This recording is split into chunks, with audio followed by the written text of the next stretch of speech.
Hey guys, இன்றைக்கி night 10 மணிக்கு படிக்க ஸ்டார்ட் பண்ணேன். இன்றைக்கி வந்து 2 hours படிக்கணும்னு சொல்லிட்டு பிளான் பண்ணியிருக்கேன். 2 hoursமே கண்டினியூவாக படிக்க போகிறதில்ல. இடையில வந்து நம்ம 1 hour ஒன்ஸ் வந்து 5 minutes பிரேக் எடுத்துக்க போகிறோம். அது வந்து நம்ம போமோடோரோ ஸ்டடி டெக்னிக் அப்படின்னு சொல்லி நம்ம பார்த்தோம். அது ரொம்ப எஃபெக்டிவாக இருக்கும். ப்ரொடக்டிவாக ஒரு 2 மணி நேரம் உங்களால் கண்டினியூவாக படிக்க முடியும், ஃபோக்கஸ்டாகவும் படிக்க முடியும். ஸோ ஃபஸ்ட்டு 1 hour நான் இன்றைக்கி என்ன பிளான் பண்ணியிருக்கேன்னா மேத்ஸ் பிளான் பண்ணியிருக்கேன். ஃபவுண்டேஷன் டெஸ்ட்டுக்கான மேக்ஸு.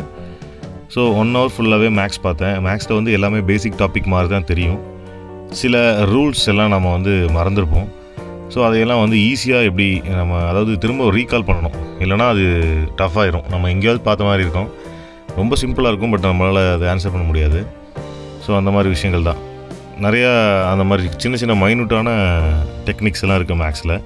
ஸோ அது வந்து ஸ்கூல் புக்கில் ரொம்ப பேசிக் லெவலில் கொடுத்துருப்பாங்க. ஸோ அது பேசிக் தானே அப்படின்னு ஒமிட் பண்ணக்கூடாது. அதை வந்து ஒரு கிளான்ஸாவது ஜஸ்ட் நம்ம பார்த்துக்கணும். ஸோ 1 hour முடிச்சுட்டு அந்த மேக்ஸை வந்து எடுத்து வச்சுட்டு இடையில ஒரு 5 minutes நான் கேப் எடுத்துக்கிட்டேன்.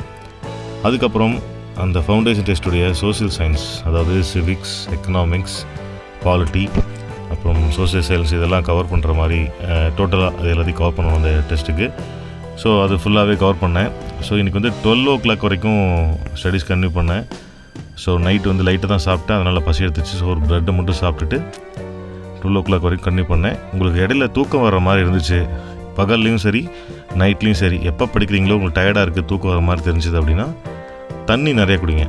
எப்போல்லாம் தூக்கம் வர மாதிரி இருக்கோ அப்போல்லாம் தண்ணி குடிங்க.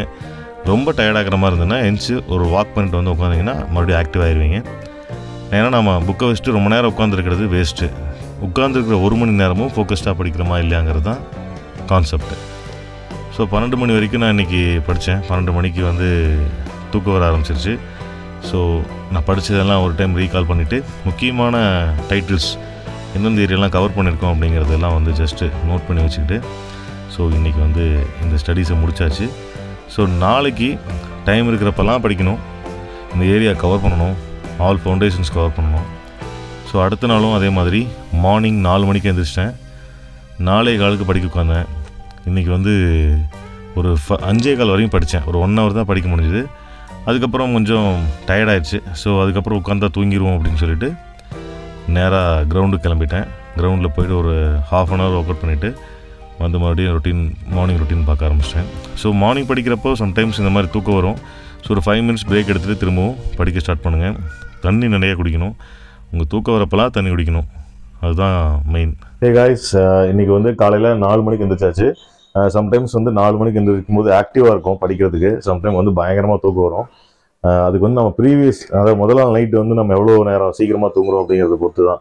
நம்ம ஏர்லியாக தூங்கலைன்னா கண்டிப்பாக காலையில் அஃபெக்ட் ஆகும் அது. ஸோ நேற்று நான் 11:30 மணிக்கு தான் படுத்தேன், இருந்தாலும் காலை 4 மணிக்கு எழுந்து படித்தேன். இருந்தாலும் அந்த 1.5 மணி நேரம் வந்து என்னால் ப்ரொடக்டிவாக படிக்க முடியல. ஸோ இன்றைக்கி மதியம் கிடைக்கிற டைம், நைட் கிடைக்கிற டைமில் படிக்கணும். ஸோ தேங்க்யூ ஃபார் வாட்சிங்.